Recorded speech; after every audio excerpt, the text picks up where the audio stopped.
اور داؤد علیہ السلام نے ایک دفعہ یہ کیا، ایک بڑا عبادت خانہ بنایا اور اس کی دیواریں اونچی کر دی، اتنی اونچی کہ اندر کوئی جا نہ سکے، اور یہ طے کیا کہ ہفتے میں ایک دن میں کسی سے نہیں ملوں گا، صرف اللہ اللہ کروں گا، ہفتے میں ایک دن۔ تو وہ پہلا دن تھا، اندر سے تالا لگا دیا اور خود اندر بیٹھ گئے، اور پہلا دن ہے کہ میں آج کسی سے نہیں ملوں۔ تو میرے رب کو یہ بات پسند نہیں آئی کہ نبی کا کام کٹ کے بیٹھنا نہیں ہے، لوگوں میں جانا ہے۔ تو اللہ تعالیٰ نے انسانی شکل میں 2 فرشتے اندر اتار دیے، کہا جی حضرت ہمارا جھگڑا ہو گیا ہے، ہم آپ سے فیصلہ کروانے آئے۔ تو داؤد علیہ السلام ڈر گئے کہ دروازہ بند ہے، یہ آئے کہاں سے؟ دیوار اتنی اونچی ہے کہ اس کے اوپر سے چھلانگ لگا کبھی اندر نہیں آ سکتے، تو یہ کون ہے، آئی کہاں سے؟ دروازے کو دیکھیں تالا لگا ہوا ہے، دیوار کو دیکھیں اتنی اونچی ہے، تو کون چھلانگ لگا کے اندر آئے گا؟ تو ڈر گئے، تو کہنے لگے جی آپ ڈرے نہیں، ہمارا جھگڑا ہو گیا۔ تو کیا جھگڑا ہے؟ کیا جھگڑا ہے؟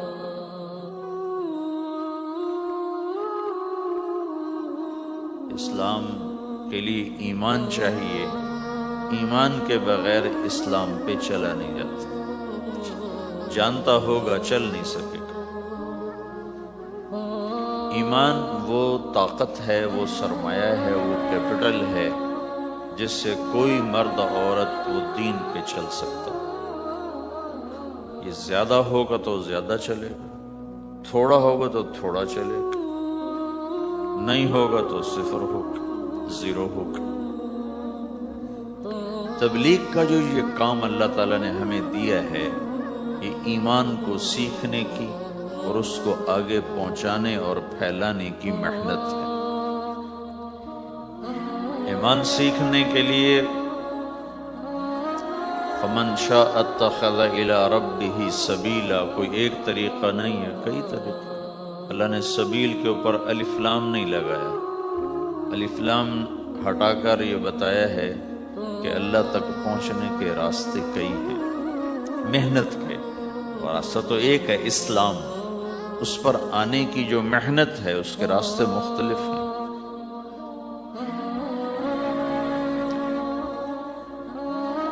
ہاں، آگے پہنچانے کے لیے تبلیغ کے سوا اور کوئی راستہ کوئی، یہاں آ کر تبلیغ منفرد کا کام منفرد ہو جاتا ہے کہ کسی محنت میں گشت کوئی نہیں سوائے تبلیغ، صرف تبلیغ ہے جس میں گشت ہے کہ خود چل کے جاؤ۔ اگر میرے پاس وہ میرے کالج کا لڑکا نہ آتا تو مجھے تو نہیں پتا تھا تبلیغ کیا چیز، نہ دین کا پتا تھا نہ دنیا کا پتا تھا۔ تو کوئی چل کے آیا اور اس نے ہاتھ پکڑا، اور دعوت ہے ہی بے طلبوں کے لیے، مدرسہ تو طلب والوں کے لیے، وہاں تو تعلیم ہوتی، تبلیغ نہیں ہوتی۔ خانقاہ تو طلب والوں کے لیے ہے اور دعوت بے طلب لوگوں کے لیے، جو سننا نہیں چاہتے، جو قریب نہیں آنا چاہتے، اور ایسا طبقہ کروڑوں اربوں کی تعداد میں موجود ہے۔ انہیں دین پر لانے کے لیے یا دین کی بات ان کے کان میں ڈالنے کے لیے سوائے گشت کے اور کوئی عمل کوئی نہیں۔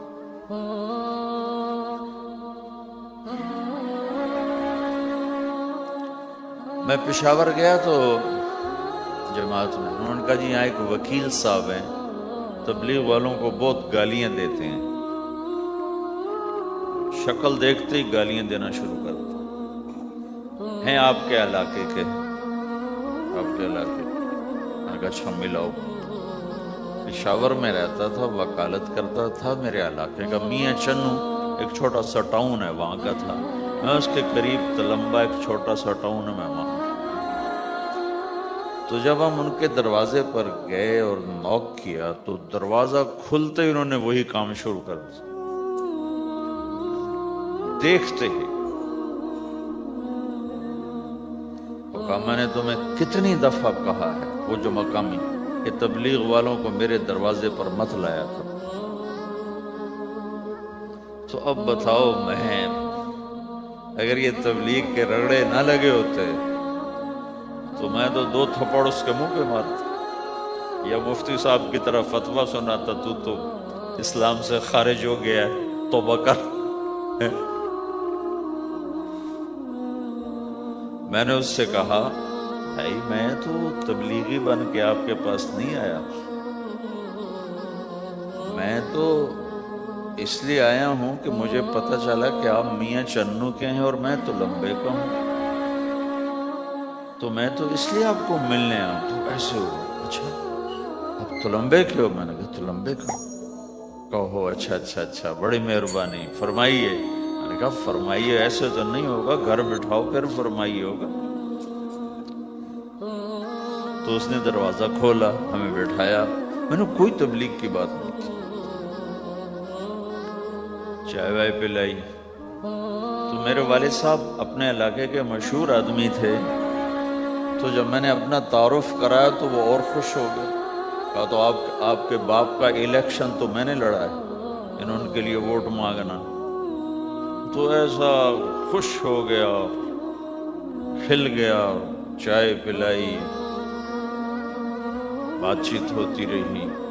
تو اٹھتے ہوئے میں نے کہا فلاں مسجد میں ہماری جماعت آئی ہوئی، میں نے کہا چلو آپ کو بتا دوں۔ مغرب کے بیان میں وہ آیا ہوا تھا۔ پھر جتنے دن میں وہاں رہا وہ آتا رہا، میں واپس چلا گیا۔ اس میں کئی سال گزر گئے۔ لاہور کیولری گراؤنڈ ایک مشہور جگہ، وہاں میرا بیان تھا۔ جو کرکٹر آئے ہوئے تھے، ان کو ہم نیا سعید انور، انضمام، مشتاق، ان کو ہم قریب کر رہے تھے اس وقت، نئے ان کو قریب کر رہے تھے۔ تو یہ لوگ آئے ہوئے تھے۔ تو بیان کے بعد ان کو لے کر ہم ایک کمرے میں بیٹھے، کمرے کی دیوار شیشے کی تھی، تو لوگ اندر آنے کی کوشش کر رہے تھے، تو ان پہرے والے ان کو روک رہے تھے۔ تو اس میں سے ایک آدمی منہ اوپر کر کے میری طرف سے اشارہ کرے، تو میں نے دیکھا تو ایک آدمی کی بڑی داڑھی، اور وہ مجھے ایسے اشارہ کر رہا ہے، میں نے نہیں پہچانا۔ تھوڑی دیر کے بعد میں نے غور سے دیکھا تو وہ وہی وکیل صاحب پشاور والے۔ وہ ان کو اندر بلاؤ۔ وہ اندر آئے تو میں اٹھ کے ملا، کہنے لگے یہ دیکھو، یہ تمہارا ایک گشت، میرا وقت بھی لگ چکا ہے، بدنوں کا چلہ لگا ہے، یہ 3 چلے لگے ہیں۔ تو جو دیکھو نا، آپ میں سے کئی لوگ پھیری لگاتے ہیں، جس کو گجرات پھیری لگاتا ہوں، پھیری، میں پہلے سمجھا ہی نہیں۔ پھیری تو کہتے ہیں چھوٹے جہاز کو جو سمندر میں چلتا ہے، میں سمجھ یہ پھیری لگاتے ہیں، پھیری، اور وہ تو گجراتی میں پھیری کہتے ہیں پھیری کو۔ تو پہلے تو میں چکر کھاتا رہا کہ یہ کیا ہے پھیری تو چھوٹے جہاز کو کہتے ہیں، چھوٹا بحری جہاز۔ تو پھر بعد میں کسی نے کہا کہ یہ چل پھر کے سودا بھیجا، اچھا پھیری کو پھیری کہہ رہے، تم خدا کو خدا کر دیتے ہو، خدا کا شکر۔ ایک تو خدا لفظ ہی میں نے پہلے کہا تھا بولنے کا نہیں ہے، ایک اس کو خدا کو خدا کر دیتے ہو، خدا کی قسم۔ تو تم پھیری لگاتے لگاتے گاہک بنا لیتے ہو، نہیں بناتے ہو؟ پھیری لگاتے لگاتے تم اپنے گاہک بنا لیتے ہو۔ یہی تبلیغ کا کام ہے کہ پھیری لگاؤ، لوگوں کے در کھٹکھٹاؤ، کوئی لے گا کوئی نہیں لے گا۔ جو آپ لوگ پھیری لگاتے ہو تو سارے آپ سے سودا لیتے ہیں؟ نہیں لیتے، کوئی لیتا ہے کوئی نہیں لیتا، لیکن آپ جاتے رہتے ہو، آہستہ آہستہ آپ اپنا اتنا کام کر لیتے ہو کہ آپ کی روٹی چل جاتی۔ تو سارے نبیوں نے پھیرا لگایا، کوئی نبی گھر نہیں بیٹھا کہ میرے پاس کوئی آئے گا تو اسے سکھاؤں گا. ہر نبی نے پھیرا لگایا. اور داؤد علیہ السلام نے ایک دفعہ یہ کیا، ایک بڑا عبادت خانہ بنایا اور اس کی دیواریں اونچی کر دی، اتنی اونچی کہ اندر کوئی جا نہ سکے. اور یہ طے کیا کہ ہفتے میں ایک دن میں کسی سے نہیں ملوں گا، صرف اللہ اللہ کروں گا. ہفتے میں ایک دن. تو وہ پہلا دن تھا، اندر سے تالا لگا دیا اور خود اندر بیٹھ گئے. اور پہلا دن ہے کہ میں آج کسی سے نہیں ملوں. تو میرے رب کو یہ بات پسند نہیں آئی کہ نبی کا کام کٹ کے بیٹھنا نہیں ہے، لوگوں میں جانا ہے. تو اللہ تعالیٰ نے انسانی شکل میں 2 فرشتے اندر اتار دیے. اذ تصوروا المحراب ففزع منهم قال لا تخف خصمان بغى بعضنا على بعض فاحكم بيننا. کہا جی حضرت ہمارا جھگڑا ہو گیا ہے، ہم آپ سے فیصلہ کروانے آئے. تو داؤد علیہ السلام ڈر گئے کہ دروازہ بند ہے، یہ آئے کہاں سے؟ دیوار اتنی اونچی ہے کہ اس کے اوپر سے چھلانگ لگا کبھی اندر نہیں آ سکتے. تو یہ کون ہے، آئے کہاں سے؟ دروازے کو دیکھیں تالا لگا ہوا ہے، دیوار کو دیکھیں اتنی اونچی ہے، تو کون چھلانگ لگا کے اندر آئے گا؟ تو ڈر گئے. تو کہنے لگے جی آپ ڈرے نہیں، ہمارا جھگڑا ہو گیا. کہ کیا جھگڑا ہے؟ کیا جھگڑا ہے؟ کہ ان ھذا اخی لہ 99 نعجہ ولی نعجۃ واحدہ فقال اکفلنیها وعزنی فی الخطاب. یہ میرا بھائی ہے، اس کے پاس 99 بکریاں ہیں، بھیڑیں، 99 بھیڑ ہے، اور میرے پاس ایک ہے. یہ مجھے کہتا ہے ایک بھی مجھے دے دے، میری 100 پوری ہو جائے. تو آپ بتاؤ یہ غلط کر رہا ہے کہ ٹھیک کر رہا ہے؟ اب یہ فیصلہ تو آپ چھوٹے سے بچے سے بھی کروا سکتے ہو. نہیں، یہ تو لطیفہ سا بن گیا. داؤد علیہ السلام کے لیے لطیفہ بن گیا کہ ایک آدمی کہتا ہے جی میرے پاس 99 ہے، تیرے پاس ایک ہے، تو ایک مجھے دے دے، میری 100 ہو جائے. تو داؤد علیہ السلام سوچ میں پڑ گئے یہ چکر کیا ہے. تو ایک دم ان کو خیال آیا کہ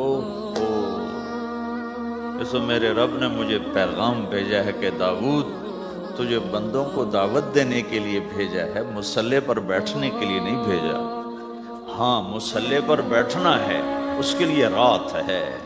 قم اللیل الا قلیلا نصفہ او انقص منہ قلیلا او زد علیہ ورتل القرآن ترتیلا. چل ومن اللیل فتہجد بہ نافلۃ لک عسیٰ ان یبعثک ربک مقاما محمودا.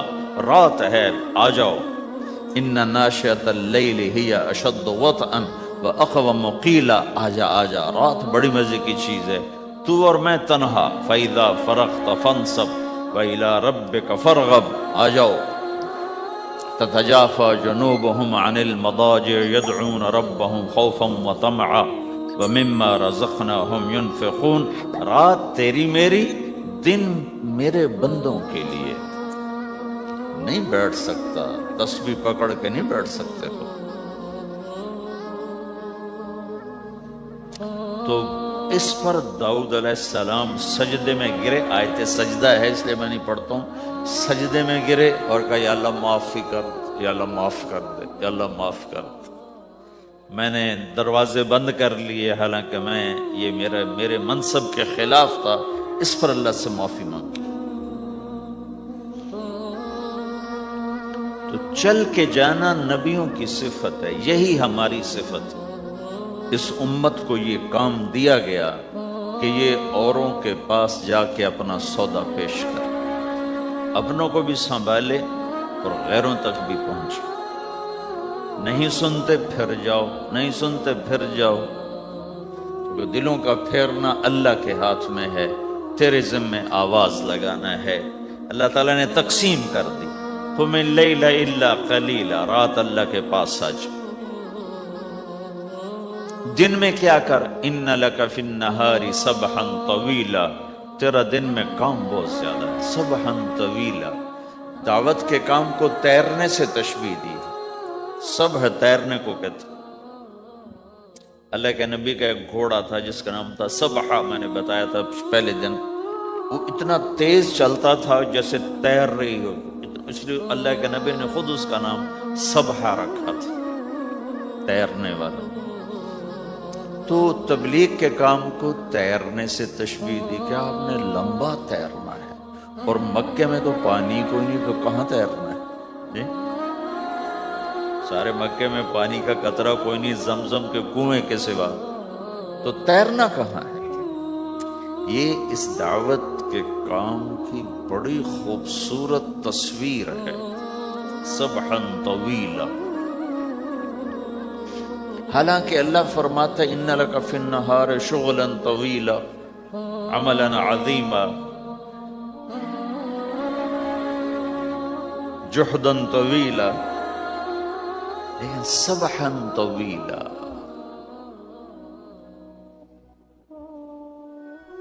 جو آدمی چل رہا ہوتا ہے اگر وہ بیٹھ جائے تو کوئی نقصان تو کوئی نہیں، گاڑی چلا رہا ہے کہیں گاڑی روک لے تو کوئی نقصان تو کوئی نہیں، تھوڑی دیر سے پہنچ جائے گا۔ کہیں گاڑی کھڑی کر کے کافی پینے لگ گیا تو کوئی مسئلہ تو کوئی نہیں ہے، آدھا گھنٹہ دیر سے گھر پہنچ جائے گا۔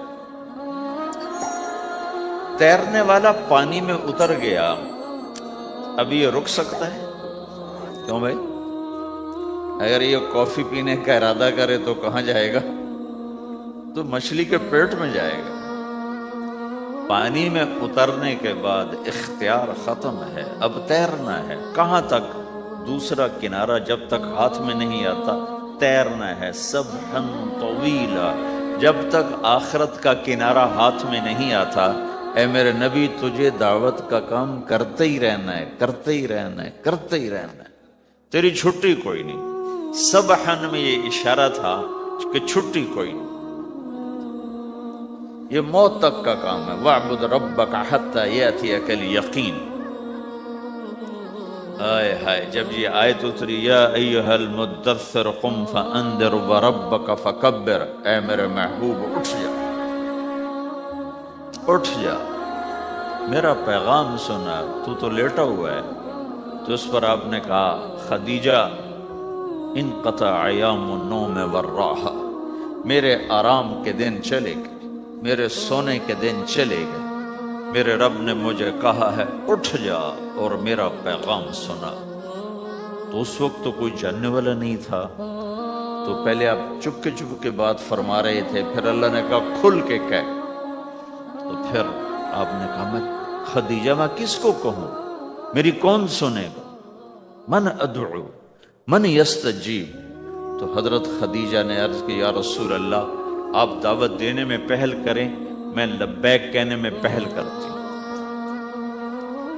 تو بھائیو، دعوت ہمارا سرمایہ ہے، دعوت سے ایمان بنتا ہے، ایمان سے عمل بنتا ہے۔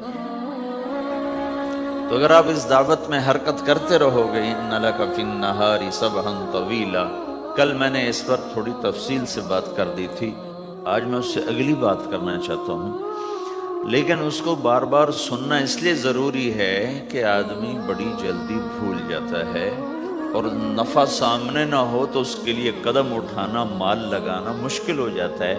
آپ پھیری بھی تو لگاتے ہو، تو شام کو پیسہ ہاتھ میں آتا ہے تو تھکاوٹ چلی جاتی۔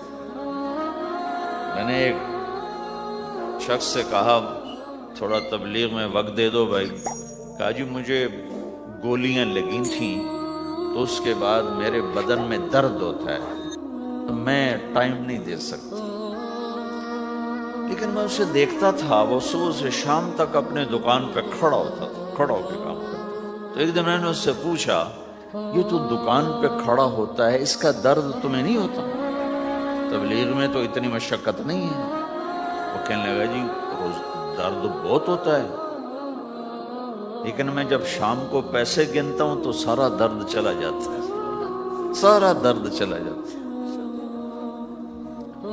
تو اب آپ تبلیغ میں 3 دن کے لیے گئے تو کچھ لگا کے آتے ہو، ہاتھ میں تو کچھ بھی نہیں ہوتا، اور چلے کے لیے جاؤ تو کچھ لگتا ہے، ہاتھ میں تو کچھ بھی نہیں آتا، 4 مہینے کے لیے جاؤ تو کچھ لگتا ہے، ہاتھ میں تو کچھ بھی نہیں آتا، تو وہ جذبہ پیدا نہیں ہوتا لگانے کا، تھکنے کا، تھکانے کا، جیسے دنیا میں پیدا ہوتا ہے کہ اس کی واپسی نظر آ رہی ہوتی۔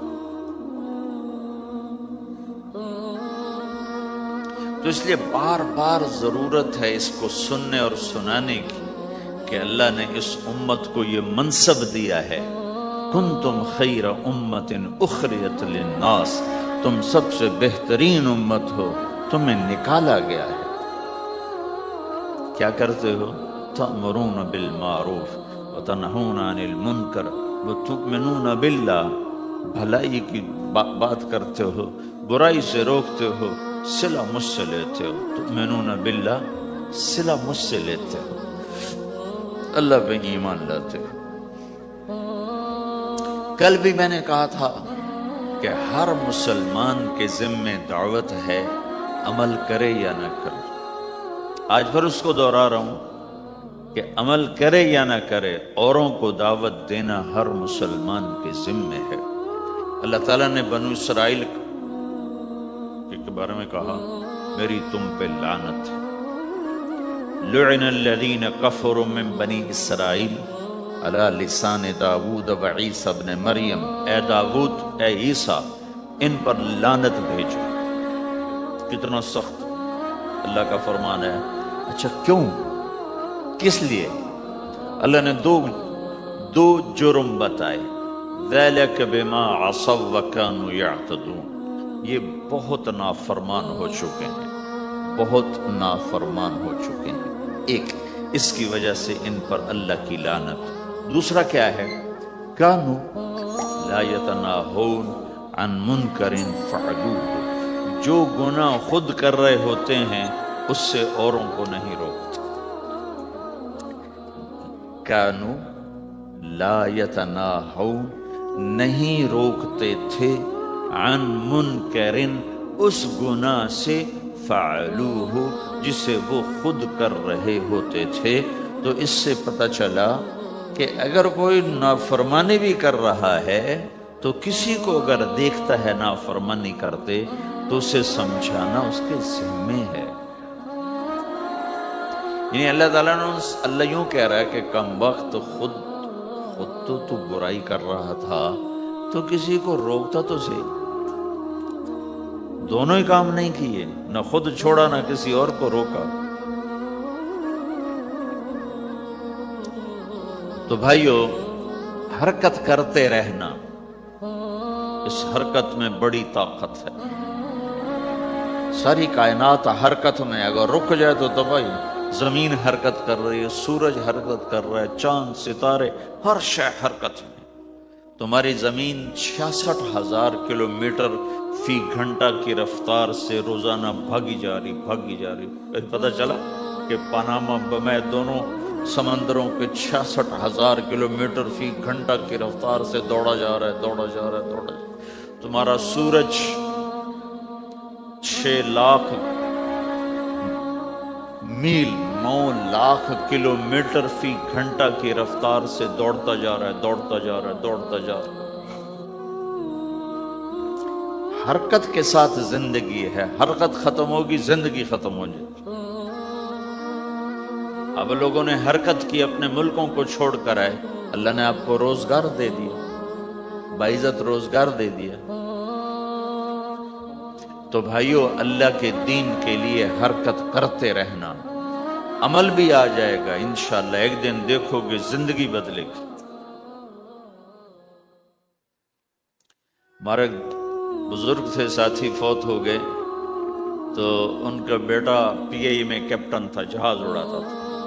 تو انہوں نے کہا بیٹا نماز پڑھ لیا کر، کہا ابا فرصت نہیں ملتی، بہت کام ہوتا۔ کہا اچھا چلو نماز کے وقت ایک آدمی کو دعوت دے دیا کر، 5 نمازیں ہیں، 5 دفعہ دعوت دے دیا کر۔ وہ کہنے لگا میں دعوت دوں؟ خود تو میں پڑھتا نہیں، دوسرے کو کیسے دعوت دوں؟ کہا بیٹا ایک تو میری مان لے، نماز کا انکار کیا ہے تو یہ تو مان لے کہ چلو کسی کو کہہ دیا کر کے بھائی نماز پڑھا کرو، کہ چلو یہ تو آسان ہے میں کہہ دوں گا، تو اس نے اپنے ابا کی بات مان لی، ہر نماز پہ ایک دو کو کہہ دیتا بھائی نماز پڑھا کرو۔ اس کے والد فوج میں جرنیل تھے، یہ کیپٹن تھا، دونوں کی ملاقات نہیں ہوئی۔ 6 مہینے بعد باپ بیٹا کی ملاقات ہوئی تو دیکھا تو کپتان صاحب کی داڑھی بھی اور ماتھے پہ محراب بھی۔ انہوں نے کہا بیٹا یہ کیا ہوا؟ کہا آپ نے مجھے پھنسا دیا۔ وہ جب میں لوگوں کو کہتا رہا تو میرے اپنے اوپر اثر ہونا شروع ہو گیا کہ میں اپنے آپ کو ملامت کرنے لگا کہ اوروں کو تو کہہ رہا ہے، خود تو پڑھتا نہیں۔ کہ اس نے مجھے کھڑا کیا اور میں نماز پہ آیا۔ پھر ایک دن شیو کرنے لگا، شیشے میں کھڑا دیکھ رہا تھا تو میں نے کہا جب اللہ کو سجدہ کر رہا ہوں تو چہرے پہ نبی کی سنت بھی ہونی چاہیے، تو میں نے سیفٹی بھی پھینک دی، میں داڑھی بھی رکھ لی۔ تو تبلیغ کا کام کرتے رہنا، ہم فرشتے نہیں بن سکتے۔ ایک دفعہ ایک آدمی نے میرے اوپر بڑی چڑھائی کی، تم تبلیغ والے منافق ہو، کہتے کچھ ہو کرتے کچھ ہو، تمہارے قول اور فعل میں بہت فرق ہے، بہت۔ جب ان کا غصہ اتر گیا تو میں نے ان سے کہا بھائی 100 نمبر تو اللہ نے بھی نہیں مانگے، آپ کیوں مانگتے ہو؟ اللہ نے کہا ہے فمن ثقلت موازینہ، جس کی نیکیاں بڑھ جائیں گی گناہ تھوڑے ہوں گے تو پاس کر دوں گی۔ تو 100 نمبر تو اللہ نے بھی نہیں کہا کہ ایک گناہ تیرے کھاتے میں نہیں ہونا چاہیے، 100/100 نمبر لے گا تو جنت دوں گا، نہیں تو ریپٹ مار کے جہنم میں ڈالوں گا۔ تو 100 نمبر تو اللہ بھی نہیں مانگتا، اسے پتہ ہے میرا بندہ کمزور ہے، کبھی گناہ کرے گا کبھی نیکی کرے گا۔ تو وہ کہتا ہے جس کے پاس 51 نیکیاں ہوئیں اور 50 گناہ ہوئے تولوں گا تو 51 جھک جائیں گے نا، 50 معاف۔ مثال دے رہا ہوں، ہمارے علاقے میں ایک ذمہ دار تھے، وہ ذکر بھی بہت کرتے تھے، گالیاں بھی بہت دیتے، ادھر سبحان اللہ تیرے فلانے، الحمدللہ کے ساتھ ایک پھکڑ تولتے تھے، ساری زندگی وہ ایسا ہی کرتے رہے۔ جب وہ فوت ہو گئے تو کسی نے ان کو دیکھا تو انہوں نے پوچھا کہ میاں صاحب آپ کے ساتھ کیا ہوا؟ آپ تو گالیاں بہت دیتے تھے۔ خود انہوں نے پوچھ رہا ہے آپ تو گالیاں بہت دیتے تھے، تو آپ کے ساتھ کیا ہوا؟ کہ اللہ تعالیٰ نے میرے ذکر اور میری گالیوں کو تولا تو میرا ذکر بڑھ گیا تو میری بخشش ہو گئی۔ اللہ نے بھی کاؤنٹنگ رکھی ہے، پرفیکشن مانگی نہیں۔ اگر اللہ پرفیکشن مانگتا تو پھر آپ کہتے تم کرتے کچھ ہو کہتے کچھ ہو۔ اگر میں کہتا صحیح ہوں تو ایک نیکی تو کر رہا ہوں، اور کرتا نہیں ہوں تو ایک گناہ کر رہا ہوں۔ کیا پتا میرا رب میرے کہنے کے طفیل میرے نہ کرنے کو معاف کر دے۔ بس ایک صورت میں ہے کام خطرناک کہ اگر میں اس کہنے سننے کو اپنی دنیا بنانے کا ذریعہ بنا لوں پھر خطرناک ہے۔ تأمرون الناس بالبر وتنسون انفسکم وانتم تتلون الکتاب، وہ یہ آیت ہے۔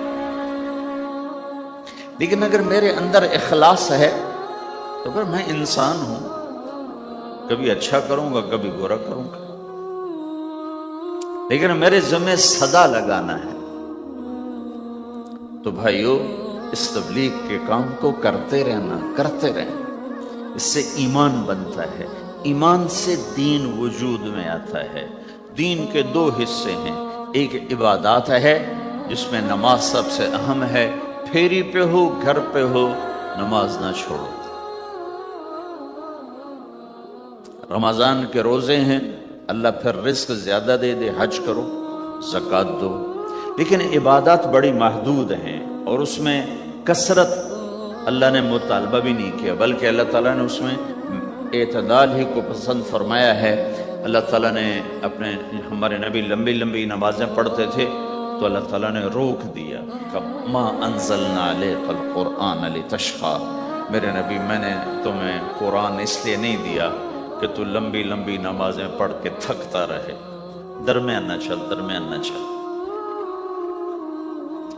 اللہ کے نبی نے تبلیغ میں زیادہ زور دکھایا تو اللہ نے اس پر بھی کہا فَلَا تَذْهَبْ نَفْسُكَ عَلَيْهِمْ حَسَرَاتٍ، اتنا غم نہ کیا کر کے تو خود ہی ہلاک ہو جائے، نہیں، ایسا نہ کر۔ تو عبادات محدود ہیں اور اس میں اعتدال مطلوب ہے۔ سارا دن مصلی پہ بیٹھنا یہ اللہ نہیں دیکھنا چاہتا، اللہ یہ دیکھنا چاہتا ہے کہ تو باہر جا تاکہ میں دیکھوں کہ اب تو کیا کرتا ہے۔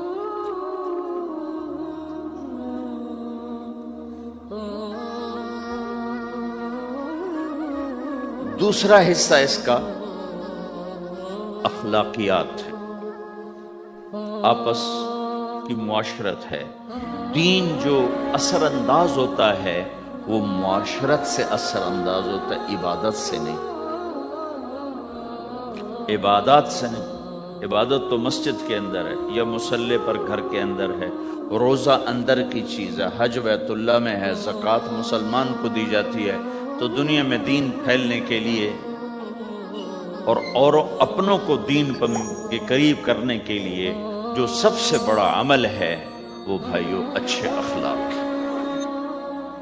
یہ دوسرا حصہ میں آج بیان کرنا چاہتا ہوں۔ اللہ کے نبی نے فرمایا ایو عرل اسلام اوثق، مجھے بتاؤ اسلام کا سب سے مضبوط عمل کیا ہے؟ تو صحابہ نے کہا الجہاد، یا رسول اللہ جہاد۔ اسلام کا سب سے مضبوط عمل کیا ہے؟ صحابہ نے کہا جہاد۔ تو آپ نے کہا وحسن وما ہوا بہ، ہاں ہاں جہاد بہت اچھا عمل ہے لیکن سب سے بڑا عمل نہیں ہے، سب سے مضبوط عمل نہیں ہے۔ انہوں نے کہا جی الصلاۃ، نماز۔ تو آپ نے کہا ہاں وحسنۃ وما ہی بہا، نماز بھی بہت اچھی چیز ہے لیکن وہ نہیں جو میں پوچھ رہا ہوں، سب سے اعلیٰ، سب سے اوپر، سب سے مضبوط نہیں۔ تو انہوں نے کہا جی الحج، حج۔ تو آپ نے کہا حج بھی بہت اچھا عمل ہے لیکن وہ نہیں جو میں نے پوچھا ہے۔ پھر صحابہ نے کہا جی روزہ، آپ کا روزہ بھی بہت اچھا ہے لیکن وہ نہیں جو میں نے پوچھا ہے۔ تو پھر صحابہ نے کہا یا رسول اللہ پھر آپ ہی بتائیں، ہمیں تو نہیں پتہ۔ تو ہمارے نبی عبادات سے اوپر لا رہے ہیں، اپنے ساتھیوں کو عبادات پہ قائم کر دیا۔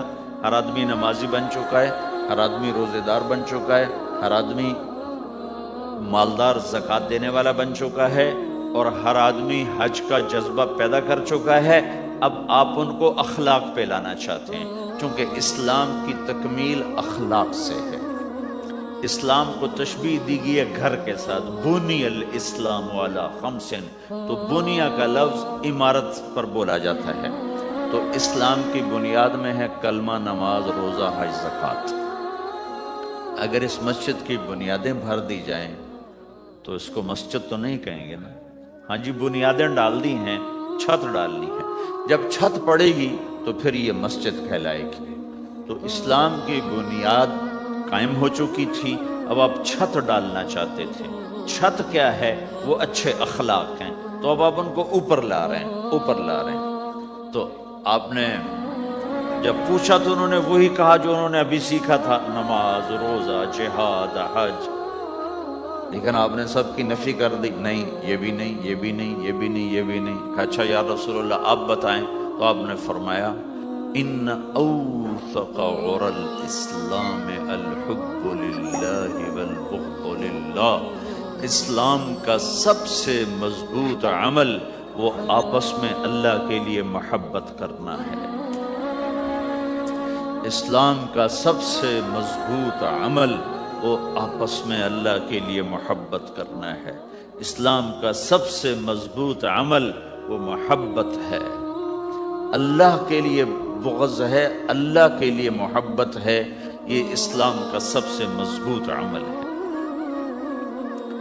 تو بھائیو، یہ چھوٹا سا معاشرہ اسلامی بن جائے، اس کے لیے بنیاد میں نے پہلے بتا دی، اب چھت بتا رہا ہوں، وہ ہیں اچھے اخلاق۔ اللہ تعالیٰ نے جب ہمارے نبی نے نماز لمبی پڑھی تو اللہ نے کہا درمیانی پڑھو، میں نے ابھی بتایا۔ تبلیغ میں دکھ زیادہ جھیلا تو اللہ نے کہا درمیانہ چلو، لیکن جب اللہ کے نبی نے اخلاق بلند کیے، اخلاق، تو اس پر بھی اللہ تعالیٰ فرماتا میرے نبی ذرا اتنا نرم نہ ہو، تھوڑا سا سختی دکھا، آنکھیں دکھا، تھوڑا شوں شاں کر۔ تو میرے رب نے کیا کہا؟ واہ، میرے رب نے آپ کے اخلاق کی جیسی تعریف کی ہے، آپ کے کسی عمل کی ایسی تعریف نہیں کی۔ نماز کو کہا معتدل، اعتدال، دعوت کو کہا اعتدال، اور اخلاق کو کیا کہا؟ انک لعلی خلق عظیم، اور اس کو طاقت پہنچائی قسم اٹھا کے نون، پھر قسم اٹھائی قلم کی جو علم کا ذریعہ ہے، والقلم وما یسطرون، مجھے قسم ہے قلم اور اس کی تحریر کی، ما انت بنعمت ربک بمجنون وان لک لاجرا غیر ممنون۔ ان دو آیتوں کو چھوڑ کر اگلی جو آیت آ رہی وانک لعلی خلق عظیم، اے میرے محبوب میں قسم اٹھاتا ہوں قلم اور اس کی تحریر کی، تیرے اخلاق بڑے عالی شان۔ یہ نہیں کہا تیرے اخلاق بڑے عالی ہیں، انک لعلی، علا، علا کا یہاں بہت عظیم الشان کردار ہے۔ علا یہ بتا رہا ہے کہ اے میرے نبی جتنے اخلاق تصور کیے جا سکتے ہیں وہ سب تیرے تابع ہو چکے ہیں، اور تو ان پہ سوار ہو چکا ہے، تو ان پہ چھا چکا۔ علا چھا جانے کے لیے ہوتا ہے کہ تمام اخلاق تیرے غلام ہو چکے۔ ایک دفعہ آپ نے فرمایا اچھے اخلاق 360 قسم، 360 قسم، 360 صفات کا مجموعہ اچھے اخلاق۔ کوئی ایک صفت کسی کو مل گئی تو جنت میں چلا جائے گا۔ تو ابو بکر رضی اللہ عنہ سامنے بیٹھے تھے، کہنے کہ یا رسول اللہ افی منہا شیء، ان 360 میں کوئی میرے اندر بھی کچھ ہے؟ تو آپ نے کہا تیرے اندر سارے کا سارا، کوئی کمی کوئی نہیں، پورے۔ یہ آپ نے اور کسی کو نہیں کہا، صرف آپ نے یہ ابو بکر سے فرمایا کہ ابو بکر تیرے اندر پورے اخلاق 360۔ تو بھائیو، آپس کی محبت اور اچھے اخلاق یہ اسلام کا سب سے چوٹی کا سبق، سب سے اعلیٰ درجے کا سبق۔ اب ایک حدیث میں جو حدیث جبریل کہلاتی ہے، وہ انسانی شکل میں آ کر پوچھتے ہیں یا رسول اللہ اسلام کیا ہے؟ تو آپ کہتے ہیں کلمہ، نماز، روزہ، حج، زکوٰۃ، یہ اسلام۔ یہی سوال اب آخری حج کا موقع آ چکا ہے، اب اسلام 9 سال آگے، 10 سال آگے جا چکا ہے اور اس کی شکل مکمل ہو چکی ہے۔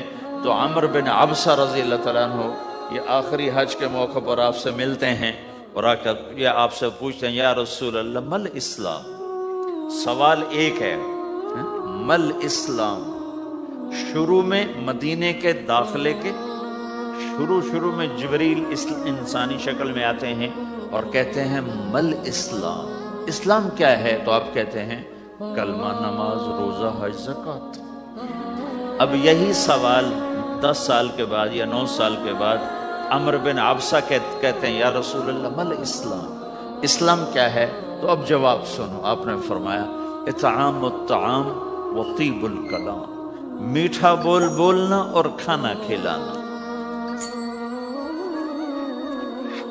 کسی سے میٹھا بولنا کتنا عظیم ہے میرے نبی کی، میرے اللہ کی بارگاہ میں، کہ آپ نے فرمایا ابتسامک فی وجہ اخیک صدقہ، تو اگر کسی مسلمان کو ہنس کے مل لے تو یہ بھی تیرے لیے صدقے کا ثواب، صدقہ لکھا جائے گا۔ جبریل کہتے ہیں یا رسول اللہ مل ایمان، ایمان کیا ہے؟ تو آپ فرماتے ہیں اللہ کو ماننا، فرشتوں کو ماننا، نبیوں کو ماننا، کتابوں کو ماننا، تقدیر کو ماننا، موت کے بعد کی زندگی کا اقرار کرنا. ان تؤمن باللہ وملائکتہ وکتبہ ورسلہ وبالبعث بعد الموت، یہ ہے ابتدائی جواب. اب یہی سوال عمرو بن عبسہ کرتے ہیں 9 سال کے بعد، یا رسول اللہ مل ایمان، ایمان کیا ہے؟ تو آپ نے فرمایا الصبر والسماحہ، صبر کرنا، معاف کرنا. سوال ایک ہے، جواب 2 ہیں. کیوں؟ کہ جگہ اور نوعیت بدل چکی ہے. ابتدائے اسلام ہے تو عبادات بتائی جا رہی ہیں، انتہائی اسلام ہے تو اخلاق بتائے جا رہے ہیں. کہ اے عمر، ایمان کیا ہے؟ صبر کرنا، معاف کرنا.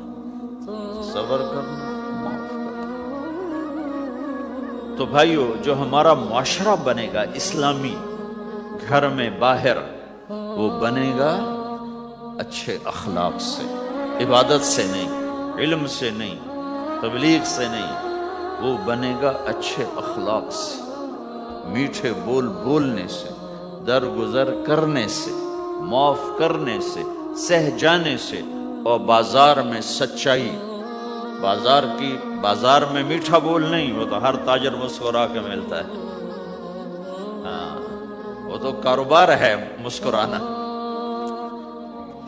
سچا بول، الصدق ینجی والکذب یہلک. میرے نبی نے فرمایا سچ نجات دیتا ہے اور جھوٹ ہلاک کر دیتا ہے. تو بازار کے اخلاق ہیں صحیح بولنا، صحیح تولنا، دھوکہ نہ دینا.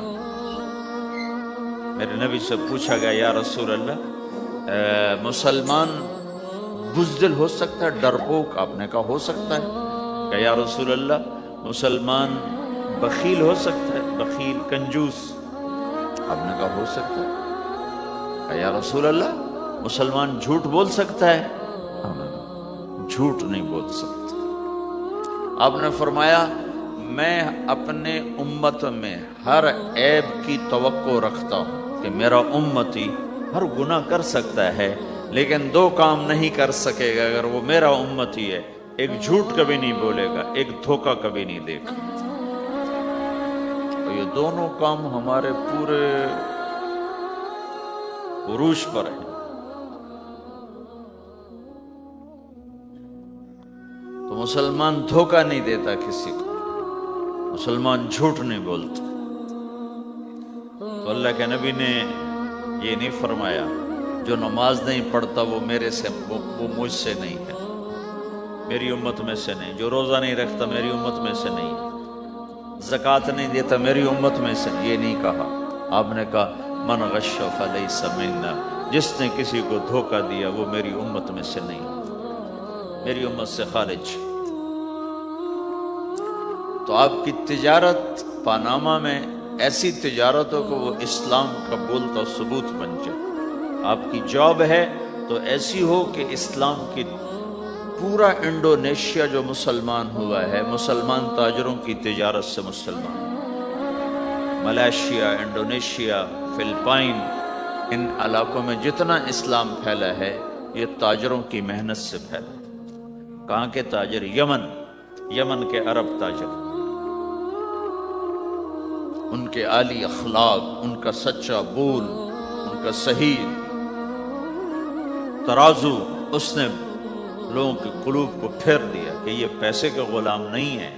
تو ہماری تجارت اس لیے نہیں کہ ہم پیسہ بنائیں، ہماری تجارت اس لیے کہ ہم تجارت میں اللہ کے احکام زندہ کریں، جس میں سب سے بڑا حکم سچ بولنا ہے اور دھوکے سے بچنا ہے، اور غلط کاروبار سے، غلط کام سے بچنا ہے. صرف ہم پیسہ نہیں کماتے، ہم اللہ کا امر دیکھتے ہیں کہ اگر میرے اللہ کے حکم کے مطابق ہے تو ٹھیک ہے، اگر اس کے مطابق ہم چھوڑ دیں. تو بھائیو اپنی پہچان کرواؤ سچائی کے ساتھ، دیانت کے ساتھ، دھوکے سے بچتے ہوئے.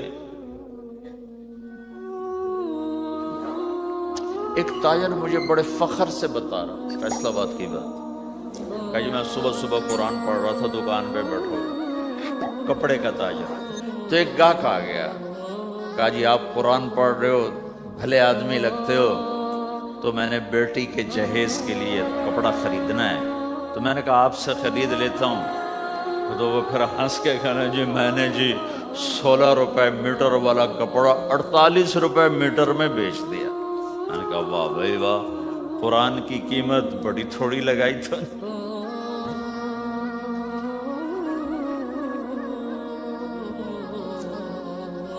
ہائے ہائے ہائے ہائے، اس کو شرم بھی نہیں آ رہی اس بات پر، احساس ہی کوئی نہیں کہ اس نے قرآن پڑھتے دیکھ کر اعتماد کیا اور اس نے قرآن سے ہی اس کو دھوکہ دیا کہ پورے بازار میں 16 روپے گز ہے وہ کپڑا، وہ 48 روپے اس کو بیچ رہا۔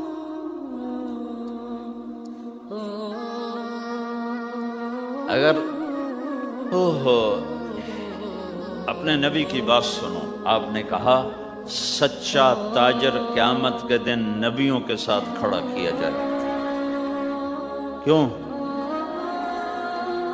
کہ ہر موقع پہ جھوٹ بولا جا سکتا ہے، پروفٹ کمایا جا سکتا ہے، دھوکہ دیا جا سکتا ہے، فراڈ کیا جا سکتا ہے، اور اس سے بچتا ہے بچتا ہے بچتا ہے بچتا ہے، نہ اپنوں کو دھوکہ دیتا ہے نہ غیروں کو دھوکہ دیتا ہے۔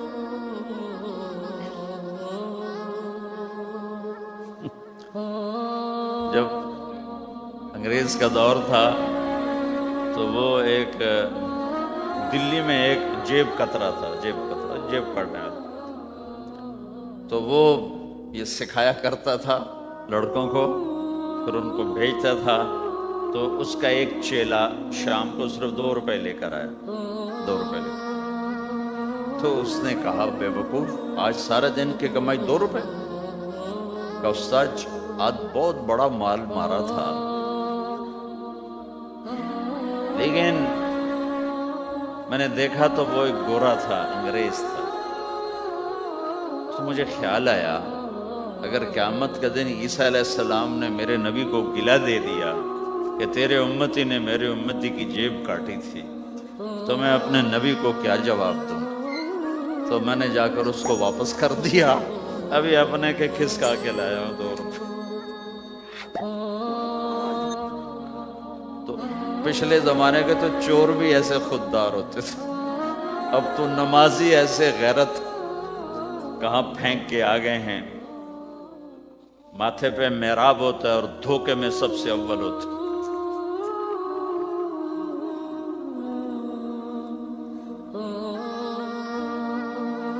تو ہمارا اسلام صرف اس مسجد کی 4 دیواری میں نہیں ہے، ہمارا اسلام تو بارش کے قطروں کی طرح پھیلا ہوا ہے، آسمان کی بلندی ہے، آسمان کی وسعت ہے، جیسے اس سے زیادہ ہمارے دین کی وسعت ہے۔ تو آپ کسی دفتر میں ہو یا اپنے کاروبار میں ہو تو اس میں بھی اللہ کے نبی نے آپ کو طریقہ بتایا ہے۔ تو بازار کے اخلاق ہیں مسکرانا نہیں، بازار کے اخلاق ہیں سچ بولنا، صحیح دینا، صحیح تولنا، صحیح سودے کا عیب بتانا۔ عبد الرحمن بن عوف رضی اللہ تعالیٰ عنہ کے بارے میں، وہ پہلے 10 صحابہ میں آتے ہیں، پہلے 10 صحابہ۔ آپ نے کہا ابو بکر جنتی، عمر جنتی، عثمان جنتی، علی جنتی، طلحہ جنتی، زبیر جنتی، سعد جنتی، عبد الرحمن جنتی، ابو عبیدہ جنتی، سعید بن زید جنتی، اس میں ایک عبد الرحمن۔ جب ان کا انتقال ہوا تو انہوں نے 3 ارب 10 کروڑ 20 لاکھ دینار چھوڑے ترکا۔ ہمیں تو بڑا بیوقوف بنایا گیا ہے، کاغذ کو کرنسی بنا کے دے دی۔ کاغذ، کرنسی تو سونا ہوتا ہے جی، کرنسی تو سونے اور چاندی کو کہتے ہیں، کاغذ کے ٹکڑے کو تو کرنسی نہیں کہتے۔ اور اب کرنسی بھی لے کر وہ کارڈ پکڑا دیے، جیب بھی خالی، اب کرنسی بھی، کاغذ بھی کوئی نہیں، خالی کارڈ۔ اس کو کیا کہتے ہیں کارڈ کو؟ Credit card, credit card. وہ ساری دنیا کو بیوقوف بنائے ہوئے، یا تو کاغذ پکڑائے ہوئے ہیں یا کارڈ کاغذ بھی اب واپس لے لیا، اب کارڈ پکڑا دیا۔ اور عبد الرحمن بن عوف نے جو پیسے چھوڑے وہ کاغذ نہیں تھے، کاغذ کی کیا حیثیت، پاکستان میں روز چھپ رہے ہیں، کاغذ کی کیا حیثیت؟ 3 ارب 10 کروڑ 20 لاکھ دینار سونے کے، اور ایک سکہ دینار اس وقت 4.5 ماشے کا ہوتا تھا۔ اب اس کو ملٹی پلائی کرو اور پورا پاناما خرید لیں اس پیسوں سے۔ اور وہ ٹاپ لسٹ کے ٹاپ 10 صحابہ میں سے ایک، وہ فرماتے تھے میری تجارت کا یہ اصول رہا کہ میں نے کبھی ادھار نہیں خریدا، نہ کبھی ادھار بیچا، نہ کبھی ادھار خریدا۔ جو خریدے بھی ادھار اور بیچے بھی ادھار، اسے نیند کہاں آئے گی؟ دینے والے دیتے نہیں، لینے والے سر پہ کھڑے ہوتے۔ انہیں نہ بیوی اچھی لگتی نہ بچے اچھے لگتے، وہ گھر میں بیٹھ کے بھی گھر میں نہیں ہوتے۔ تو آپ نے فرمایا نہ میں نے کبھی ادھار خریدا نہ کبھی ادھار بیچا، نقد خریدا نقد بیچا۔ دوسرا میرا اصول یہ رہا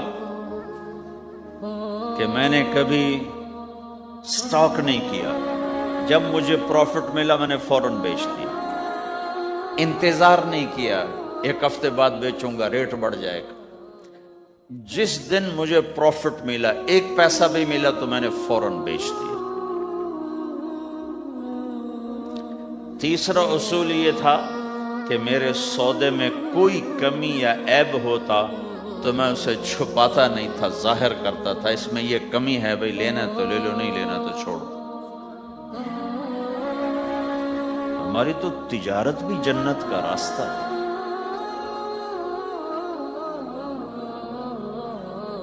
مدینے کے لوگ ذمہ دارہ کرتے تھے، مکہ کے لوگ تجارت کرتے تھے، ان کی زراعت اور تجارت دین کے پھیلنے کا ذریعہ بن گئی۔ عبد الرحمن بن عوف رضی اللہ عنہ کا مال اللہ کے دین کے کام آیا، عثمان رضی اللہ عنہ کا مال اللہ کے دین کے کام آیا۔ جنگ تبوک میں 10,000 آدمیوں کا سامان حضرت عثمان اکیلے نے دیا۔ 30,000 کا لشکر تھا تو 1/3 10,000 کا سارا سامان عثمان رضی اللہ عنہ نے اپنے گھر سے دیا۔ اور وہ پیسے دینار لا کے پیش کیے نا تو اللہ کے نبی وہ دینار لے کر یوں کر رہے تھے، ایسے ایسے، وہ کر رہے تھے ما علی عثمان اللہ یعمل بعد عثمان، آج کے بعد تو کچھ نہ کر، جنت واجب ہو گئی تیرے۔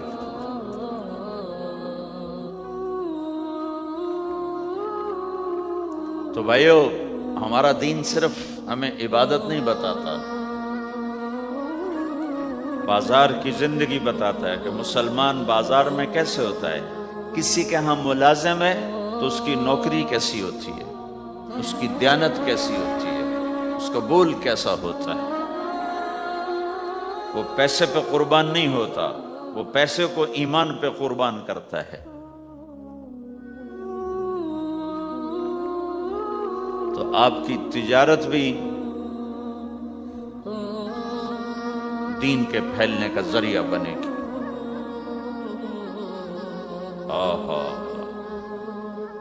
صرف نماز سے گناہ معاف نہیں ہوتے۔ مسلم شریف کی روایت ہے من امسا کالن بعمل یدہ امسا مغفورا لہ، جو صبح سے شام تک روزی کماتے کماتے حلال حلال حلال حلال، جھوٹ والی نہیں، کھوٹ والی نہیں، خیانت والی نہیں، حرام چیز نہیں، حرام چیز کا بیچنا بھی حرام ہے، خریدنا بھی حرام ہے، اس کا پروفٹ بھی حرام ہے۔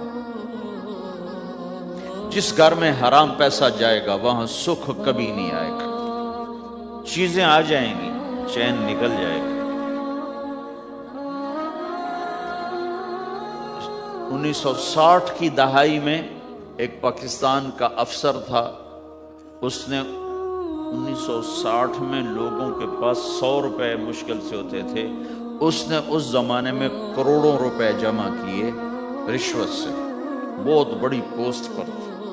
جب وہ مر گیا، ایک دن اس کا بیٹا کہہ رہا تھا کاش ہمارا باپ ہمارے لیے حرام کٹھا نہ کرتا تو کوئی خوشی کا دن ہم بھی دیکھ لیتے۔